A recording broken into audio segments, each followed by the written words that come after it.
ગ્રામસભામાં સૌથી વધુ ફરિયાદો નલ સે જલ યોજના અને પીવાના પાણી મુદ્દે સામે આવતા ધારાસભ્ય જેઠા ભરવાડે પાણી પુરવઠા વિભાગ અને વાસ્મોના અધિકારીઓ સામે નારાજગી વ્યક્ત કરી હતી.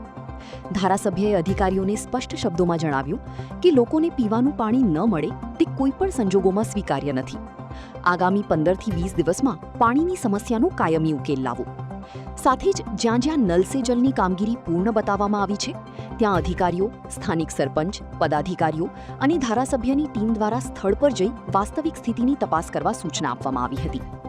ધારાસભ્યએ વધુમાં જણાવ્યું કે પાણી પહોંચે છે કે નહીં તેની ચકાસણી સાથે સમગ્ર પ્રક્રિયાનું વિડીયોગ્રાફી પણ કરવામાં આવે જેથી કોઈ બેદરકારી ન રહે.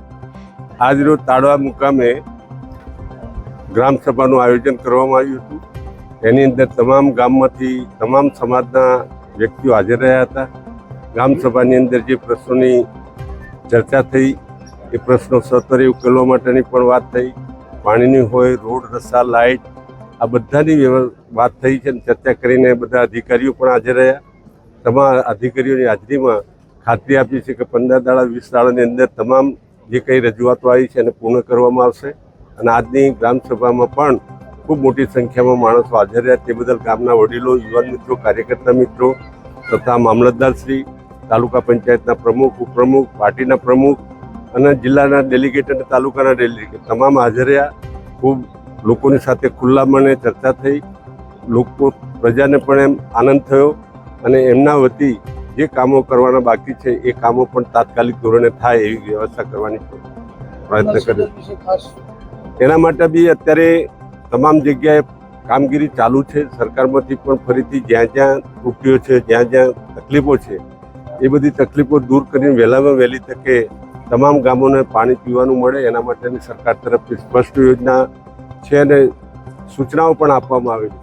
માન્ય ગુજરાતના મુખ્યમંત્રી, આ દેશના વડાપ્રધાન શ્રી અને દેશના ગૃહમંત્રી શ્રી અમિત શાહ સાહેબ ખૂબ જ તીવ્રતાપૂર્વકથી તમામ પ્રશ્નોનું નિરાકરણ વહેલામાં વહેલી થાય, પ્રજા સુધીના દરેક કામોમાં યોજનાઓ પહોંચે, તમામ યોજનાનો પ્રજાજનોને લાભ મળે એવી તમામ માહિતી લઈ અને તમામ છેવાડાના માનવી સુધી મોદી સાહેબનું સ્વપ્ન છે કે તમામ છેવાડાના માનવી સુધી આ યોજનાઓનો લાભ મળે.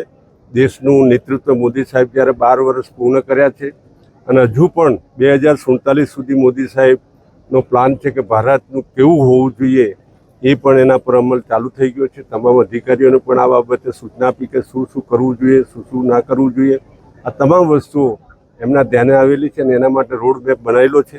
તો 2047નું ભારત કેવું હશે એ આપણે કલ્પના જ કરીએ છીએ. અને એમાં દેશના વડાપ્રધાન શ્રી મોદી સાહેબ અને ગુજરાતના મુખ્યમંત્રી ભૂપેન્દ્રભાઈ પટેલ, અમિત શાહ સાહેબ આ બધાની માર્ગદર્શન હેઠળ ખૂબ જ સરસ પ્રજાને કામ થાય એવી શુભેચ્છા છે. જય હિન્દ, જય ખોડિયાર, ભારત માતા કી જય, વંદે માતરમ. YouTube પર KNK મીડિયા નેટવર્કને સબસ્ક્રાઇબ કરો, Facebook અને Instagram પર ફોલો કરો અને દરેક પોસ્ટને લાઇક અને શેર કરવાનું ભૂલશો નહીં.